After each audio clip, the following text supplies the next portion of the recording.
Good morning students. मैं doctor Rajeev Dwivedi modern college of education Banthra Lucknow से आप सभी डीएलएड सेकंड सेमेस्टर के प्रशिक्षुओं का अपनी इस ऑनलाइन कक्षा में स्वागत करता हूं। आज मैं अपने पेपर यानी प्रारंभिक शिक्षा के नवीन प्रयास के सेकंड यूनिट की शुरुआत करूंगा, जिसके अंतर्गत हम लोग प्रारंभिक शिक्षा के संबंध में गठित आयोग एवं समितियों के संबंध में चर्चा करेंगे। कुछ आयोग एवं समितियां स्वतंत्रता पूर्व में ही गठित हुई थी, उनके संबंध में चर्चा करेंगे। इसके अतिरिक्त स्वतंत्रता प्राप्ति के पश्चात कुछ आयोग एवं समितियां गठित हुई थीं, उनमें से कुछ महत्वपूर्ण आयोग एवं समितियों के विषय में हम लोग परिचर्चा करेंगे। आज मैं जिस टॉपिक पर आप सभी से चर्चा करूंगा वह है 1813 का चार्टर एक्ट, जिसको मैंने दो पार्ट में बांटा है। पार्ट 1 के अंतर्गत आज हम 1813 के चार्टर एक्ट, जो कि ब्रिटिश हुकूमत में पहली बार शिक्षा संबंधी किसी प्रावधान को, शिक्षा संबंधी उत्तरदायित्व को लेते हुए शिक्षा संबंधी प्रावधान किए गए थे। तो आइए छात्रों, हम लोग 1813 के चार्टर एक्ट की कुछ प्रमुख विशेषताओं के संबंध में परिचर्चा करते हैं। छात्रों, लगभग 1793 ईस्वी में ब्रिटिश पार्लियामेंट ने कंपनी को एक आज्ञा पत्र दिया, जिसके तहत कंपनी व्यापार करने के लिए स्वतंत्र हो गई। यह आज्ञा पत्र प्रति 20 वर्ष के पश्चात इसका रिन्यू होता था, यानी इसका नवीनीकरण हेतु ब्रिटिश पार्लियामेंट में पेश किया जाता था। एक बार आज्ञा पत्र ईस्ट इंडिया कंपनी को जब मिल जाता था तो वह 20 वर्षों तक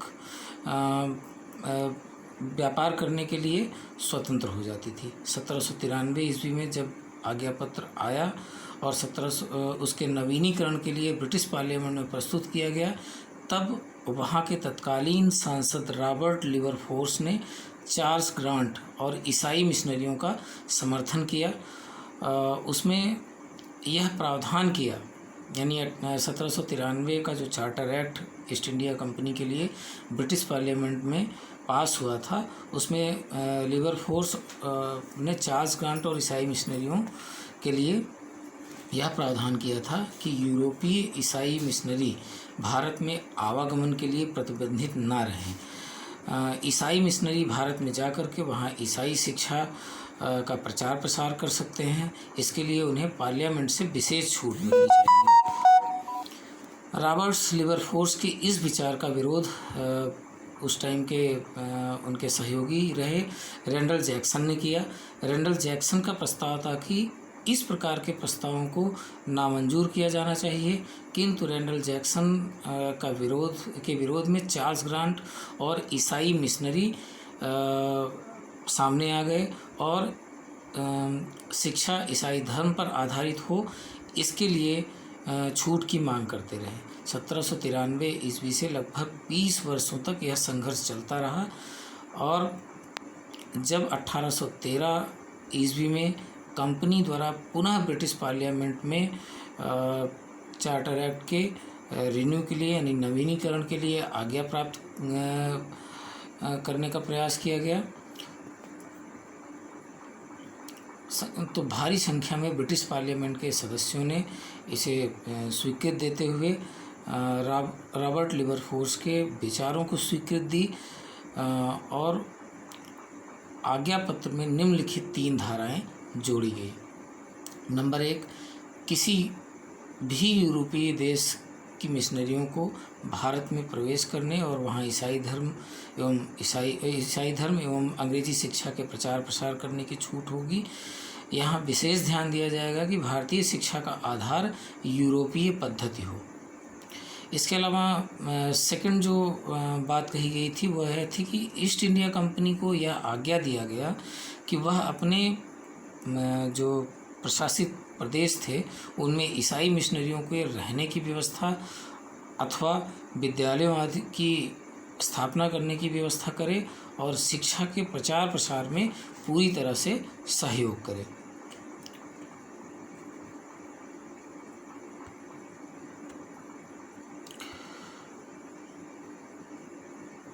इसके अतिरिक्त जो तीसरी बात इसमें कही गई, कंपनी द्वारा प्रतिवर्ष कम से कम रुपये 1 लाख रुपए की धनराशि का प्रयोग साहित्य के रखरखाव एवं विकास और उसके उत्थान के लिए किया जाएगा। इसके अतिरिक्त विद्वानों को प्रोत्साहन आदि के लिए भी 1 लाख रुपए की धनराशि में से कुछ धनराशि खर्च करना होगा। वहाँ के ज्ञान विज्ञान और साहित्य संस्कृत की रक्षा में यह राशि व्यय की जाएगी। छात्रों, मैं आपको बताना चाहूँगा कि 1813 के चार्टर एक्ट में एक धारा, जो कि धारा 43 के नाम से जानी जाती है, उसी धारा 43 में यह प्रावधान किया गया था कि 1 लाख रुपए की धनराशि प्रतिवर्ष कंपनी द्वारा साहित्य के रखरखाव आदि के लिए खर्च किया जाएगा।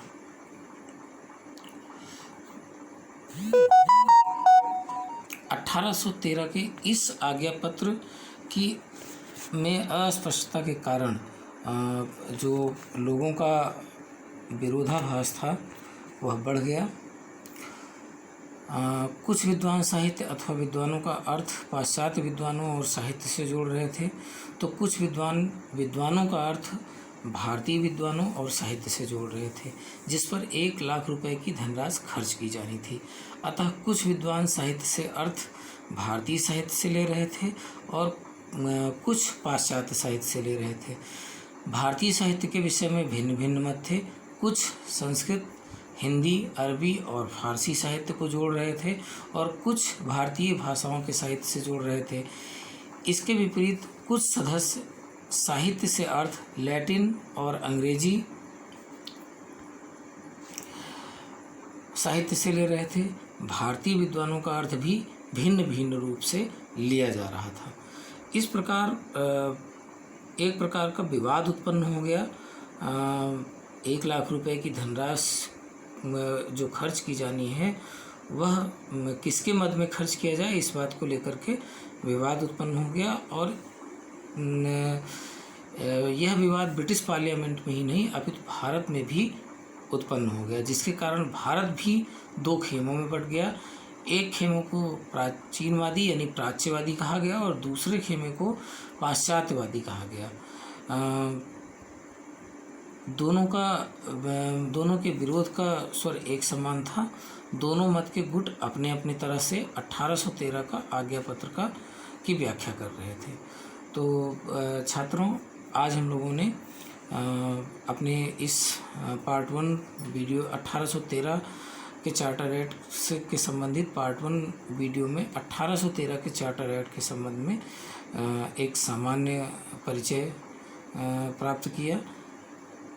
अगले वीडियो में इसी टॉपिक से संबंधित जो और भी चीज़ें हैं उनसे संबंधित हम सभी पर चर्चा करेंगे। तब तक के लिए आप सभी से विदा लेना चाहूँगा। जय हिंद, धन्यवाद।